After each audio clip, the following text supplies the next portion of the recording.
আসসালামু আলাইকুম। সো আবার চলে আসলাম। এটা আমরা আসলে এখন যাচ্ছি নিচের দিকে আর কি, আমাদের কটেজ থেকে। ওইদিকে কটেজ থেকে আমরা নিচের দিকে যাচ্ছি। তো এই মানে পুরোটা জঙ্গলের মধ্যে, মানে যারা একটু পাহাড় টাইপ পছন্দ করেন, অ্যাডভেঞ্চার টাইপ, তারা আসতে পারেন। এই দেখেন এই জায়গায় কাপল সিঙ্গেল রুম আছে, সবই আপনারা ইউজ করতে পারবেন, মানে নিতে পারবেন। সবই আপনাদের দেখাচ্ছি, চলেন যাই। সো এই যে এইটা হলো আরেকটা তাদের রুম। দেখেন পুরাটা কি সুন্দর।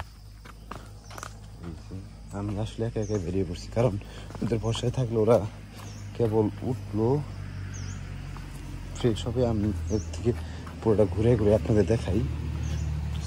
এটা আরেকটা, এটা ফ্যামিলি কটেজ। সেটা যা বললো তখন তারা এটা বললো ফ্যামিলি কটেজ। হ্যাঁ, এখানে আপনারা ফ্যামিলি নিয়ে যারা আসতে পারেন, মানে আসবেন, তারা থাকতে পারবেন। আর এই মেন সবচেয়ে মজার বিষয়টা কি, এত সুন্দর একটা রিসোর্ট। এটা শুধু মানে ইয়ের পাশে, রাস্তার পিছনে, মানে পাশে আর কি। হ্যাঁ, শুনলে তো আপনার প্লাস পয়েন্ট। আপনার গাড়ি, আর যারা গাড়ি বাইক নিয়ে আসতে চান, তারা সবাই এই জায়গায় করতে পারবেন।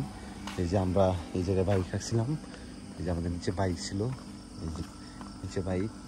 সো গাড়ি সবই আপনি পার্কিং করতে পারবেন। আমি জাস্ট নর্মালি আপনাদের একটা ভিডিও দেখালাম। আর এই ফ্যামিলি কটেজ আপনারা থাকতে পারবেন সবাই।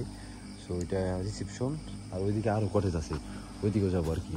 সো চলেন এই জায়গায় একটা স্টোরির জন্য ভিডিও হয়ে যাক। সো ভিউয়ার্স, থাকেন, আল্লাহ হাফেজ।